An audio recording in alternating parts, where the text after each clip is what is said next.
Hello, everyone. Tony Costa here from Toronto Apologetics. So glad that you could join us. I'd like to remind you, as always, to subscribe to Toronto Apologetics. It's absolutely free.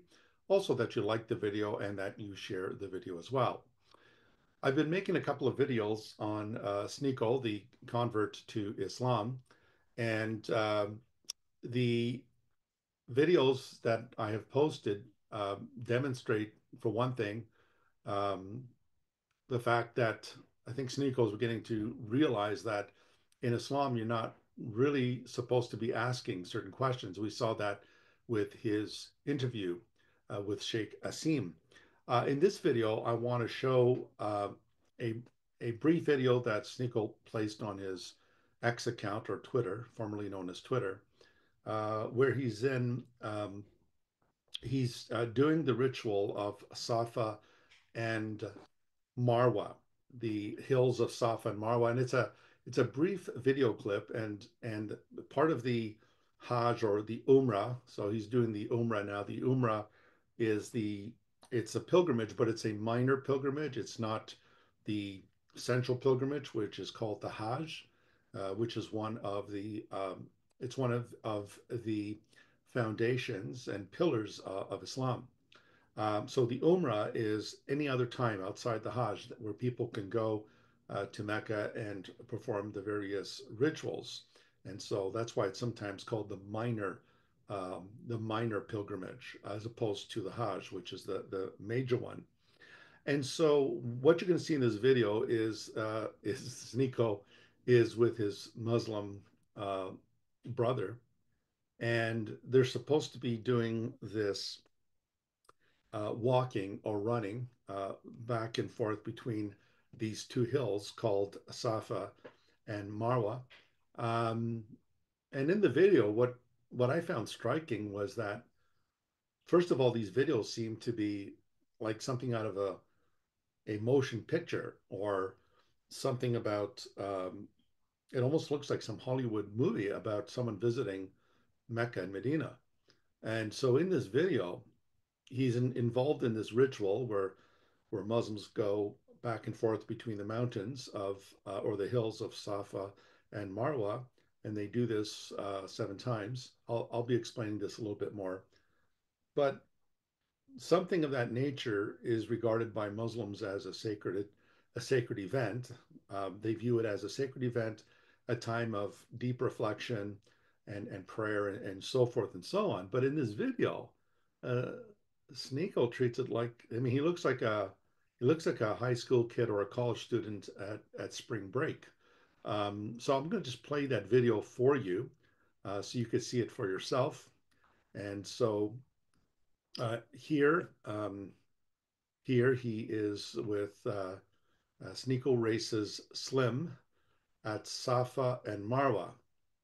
Um, I don't think many Muslims would consider racing at Safa and Marwa. These are things that high school kids or even pre-high school kids do, goofing around, running and racing with each other. But as you see this, I just find it rather strange that something that is supposed to be contemplative and sacred, at least to the Muslims, um, is almost taken as game or something fun when it's supposed to be a time of deep introspection and so forth. So it's not a long video at all. It's about 35 seconds, but I want to play this for you and then say a couple of things. I'm just walking. I'm walking too. I'm just walking. Yo, see, you're walking a little too Just fast, walking. bro. Hey. Yo, where you coming? Oh, whoa, whoa, whoa, whoa. I'm winning this time, bro. Oh, yo, stick, whoa. Oh, hell. Yo, he beat it. Oh. Yo. Yo. Whoa, whoa, whoa. 4. I almost lost everything. Yo, he came out of nowhere, bro. Wallah, he came out of nowhere. Well, so as I said, folks, that to me sounds like I said, like high school kids or college students just having a gay old time and just um, running and laughing and having races. And again, it seems to me that Sneakle seems to be taking his conversion almost like this is like fast times at Richmond High, or it's just fun times. And so, as I said, something that's supposed to be part of the Umrah or the Hajj, these rituals are considered to be sacred events where people are to be again spiritually conscious, and they do their prayers, and it's a time of introspection and so forth and so on. And so, whether you're a non-Muslim or even if you're a Muslim, I think you would agree with me that that type of behavior appears to be unseemly, and seems to be behavior that is, um, you know, from a Muslim point of view, just hinging on the profane. Um, so um, that is Sneako for you, and his pilgrimage, the Umrah, seems to be more about him and what Sneako is doing today and what he's doing tomorrow and who's he talking to and so forth. And when these types of pilgrimages are supposed to be not times to draw attention to oneself, but obviously in the Islamic context, the idea is to focus on Allah and so forth. Now, let me just say something about just the race there, the run that you saw Sneako and um, his friend engage in there. I want to share with you just a brief PowerPoint here where we can talk about uh, what is going on there. And so this thing that you saw with them running back and forth, the hills of Safa and Marwa. So I just want to say a couple of things about this. Number one, what Muslims do during the Umrah or during the Hajj is the first thing they do, and I apologize, the picture on the right may be a little grainy. What they do is they circumambulate the Kaaba, that is that square cubic structure there. They go around it 7 times, and it's known as tawaf. I think that's probably a typo there. They have tawaf. It's tawaf. Counterclockwise, they run around the Kaaba 7 times, and they also then proceed to walk between those two hills that you see there, Safa and Marwa. It's known as Sa'i. Um, and the idea is that of seeking. And the background to this practice of walking or running back and forth between the hills of Safa and Marwa is to commemorate Hagar's search for water for her son Ishmael. So according to the Hadith, Abraham sent off Hagar and her son Ishmael and his son Ishmael, and they went into the valley of Mecca. And the idea there was that her child was about to die of thirst, um, and she goes running between these hills looking for water for her son. And then there's this miraculous water that comes out of the ground. Um, Now, of course, this story appears in the Hadith, which is over 200 years after Muhammad's death. And the background to that story, if you look very closely, it's really the Bible. The book of Genesis 16 talks about Hagar and with Ishmael, and the angel of Yahweh appears to her and tells her to go back to her mistress Sarah and so forth. But uh, that is really ideally it's pretty much a copy of what you see in the Bible, but nothing is said about, of course, these hills, about Hagar running between these two hills. Now, the thing we need to understand as well is that all of these things were pre-Islamic. Our Muslim friends will say that this comes from Allah, this is revealed by Allah, but there is plenty of archaeological evidence and written evidence to show that these practices were pre Islamic. The pagans in Arabia went around the Kaaba 7 times in honor of the 7 planets, which were 7 gods. They also ran between the hills of Safa and Marwa. And so these practices were going on um, for uh, a long time, long before Muhammad was born. And so this raises the question, why are Muslims engaging in these pagan practices? And it seems that what has happened in Islam is they've sanitized these practices and Islamicized them. But there's no doubt about the fact that the practice of going around the Kaaba and going back and forth between the hills of Safa and Marwa, these things were done in pre-Islamic days as well. Now, some early Muslims recognized this conundrum. They recognized this tension, and so some Muslims, like the Ansari, actually refused to go back and forth between the mountains because they saw it for what it was. It was paganism, and they saw it as shirk, associating partners with Allah. And this led to the revelation of this surah and verse, this surah and ayah. And this is in response to these early Muslims who had issues with this. They were questioning why would we be doing what the pagans are doing? And that's a legitimate question. And so in the Quran, the hills of Safa and Marwa only appear once, and it appears here in Surah Al-Baqarah, Surah 2, and Ayah 158. And there it says, I quote here from the top portion, by the way, is Halali Khan. And so it goes on to say, verily, as Safa and Al Marwa, two mountains in Mecca, are of the symbols of Allah, so it is not a sin on him who performs Hajj or Umrah, pilgrimage, of the house, the Kaaba at Makkah, to perform the going tawaf between them, that is Safa and Al Marwa. So it's intended to end there. And that again is from the Halali Khan English translation. In Pickthall's translation, it says, lo, the mountains, as Safa and Al Marwa, are among the indications of Allah. It is therefore no sin for him who is on pilgrimage to the house of God or visits it to go around them, as the pagan custom is. Notice how Pickthall, the English convert to Islam, Marmaduke Pickthall, points out here that the practice of going around them was a pagan custom. He even admits that. And he who doeth good of his own accord, for him, lo, Allah is responsive, aware. So notice here in these two translations of the Quran, the first one again being Halali Khan, the second one being Pickthall. Notice how the mountains or hills of Saf and Marwa is the only place where it's mentioned. But notice that the text here is aware of the fact that there was a question about whether or not these things should be done.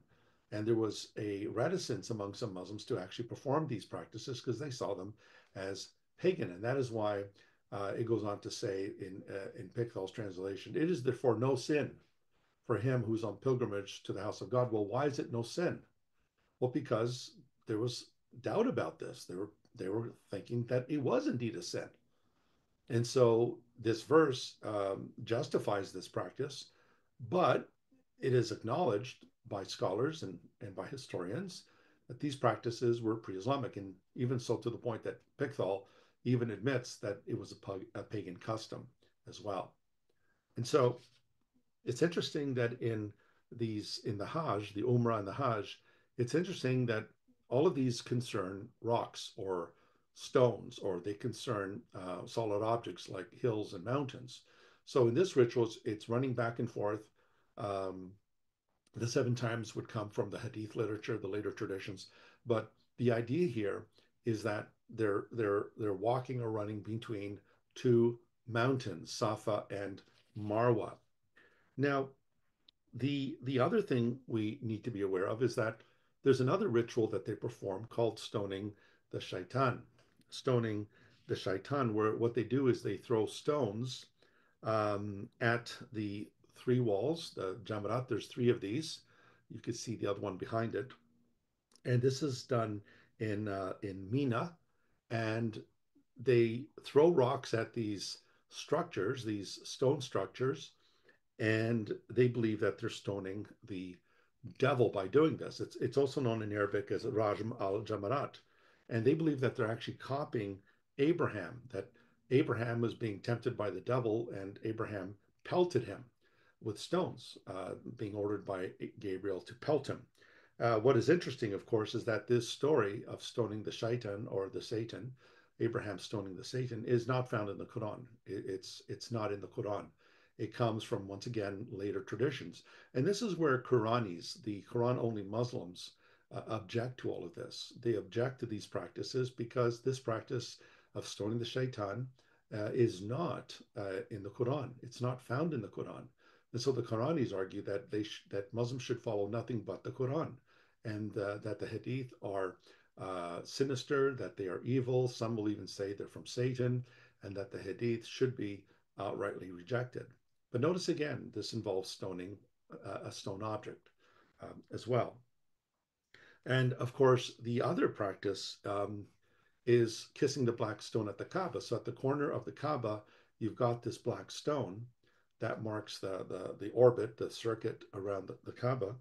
And notice that at the end of the circuits, these Muslims come and they kiss and they caress this stone as well. And here again, there's nothing in the Quran about this, but in the Islamic traditions, a lot is said about this stone. And they believe that it was once white as milk, and that Gabriel brought it down to the earth, and it was used by Adam and to build the Kaaba, and then Abraham to rebuild the Kaaba. But it turned black due to men's sins because they kept touching it and kissing it. So what they do is at the end of the circuits of the tawaf going around the Kaaba, they go and they kiss this black stone and they caress it. Notice again, it's a stone. There was throwing stones at the stone object, the shaitan.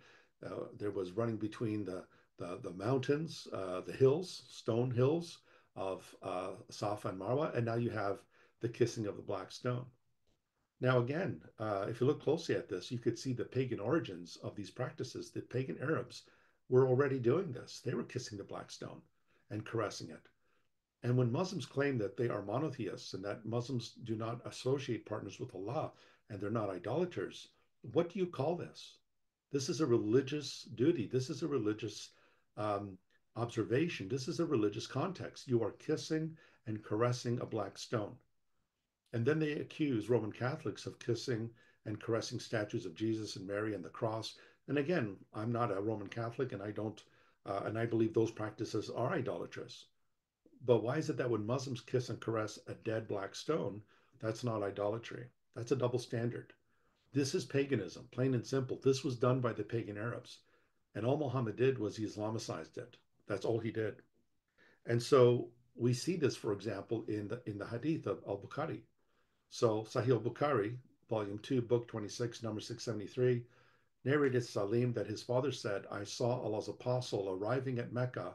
He kissed the black stone corner first while doing tawaf and did ramal in the first 3 rounds of the 7 rounds of tawaf. So notice that Salim said that his father saw Allah's apostle, that's Muhammad, arriving at Mecca.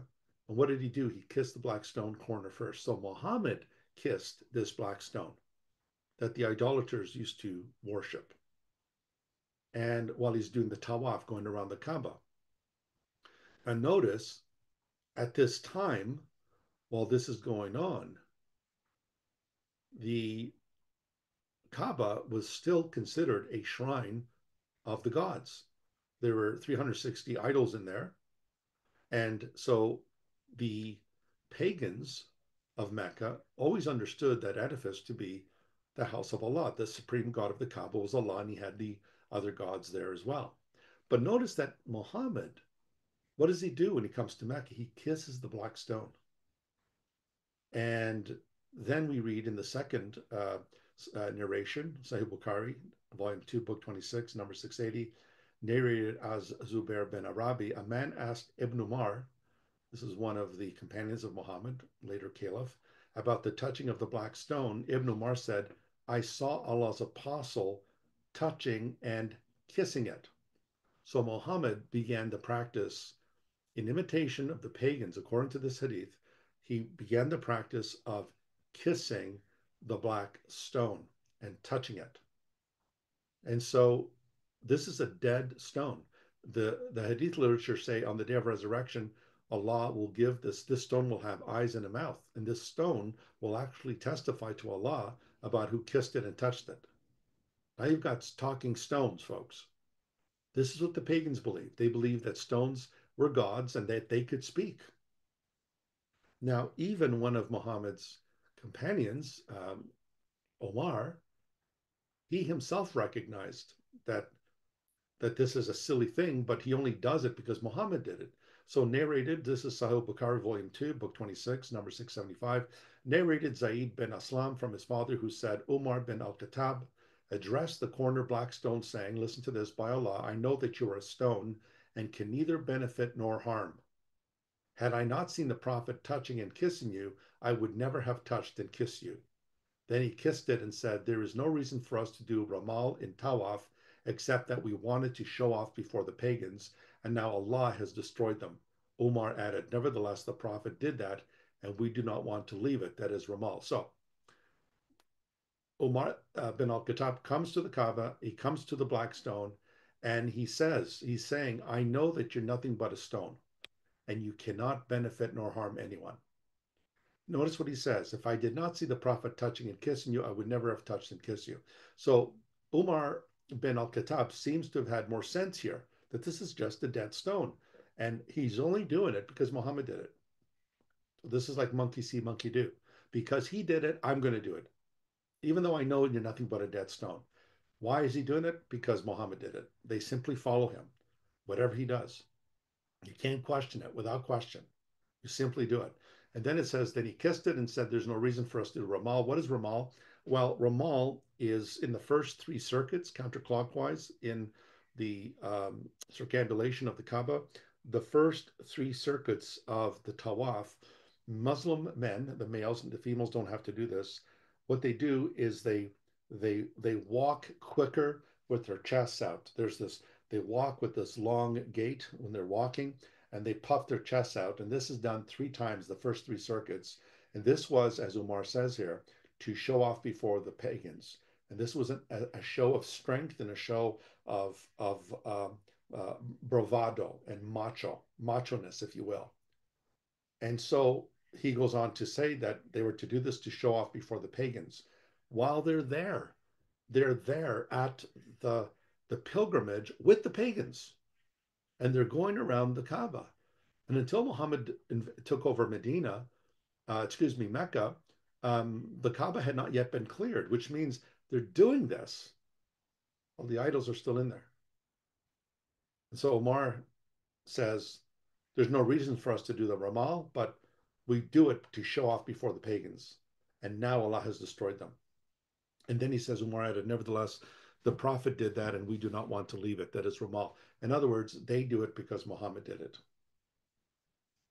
They know it's a stone, there's no significance, but, well, since Muhammad did it, we have to do it as well. You know the old saying, if someone jumps in the lake, will you jump in the lake as well? Well, apparently, if the Prophet does it, then we should follow and do the same thing. And so at the end of the day, folks, these are practices, again, that are recognized to be nothing but pagan practices. And so at the end of the day, at the end of the day, when we see Sneako in Mecca and Medina and acting like it's like school's out and let's go and have fun and let's go and race. There's a time for fun, there's a time for joking, and there's time for introspection. And so I just find it very odd that he would take something that Muslims regard as sacred and make it a race and make it into a jest and make it into fun. Anyway, folks, I hope you enjoyed this brief video. I also want to remind you all, my book, No King But Christ, The Collapse and Bankruptcy of Secular Worldviews is now out. It's available on Amazon. I will leave a link for this book in the description box. And also ask you to like the video, share it, and also to subscribe to Toronto Apologetics. Thanks, everyone, for watching, and we look forward to having you again in a future episode. Take care. God bless.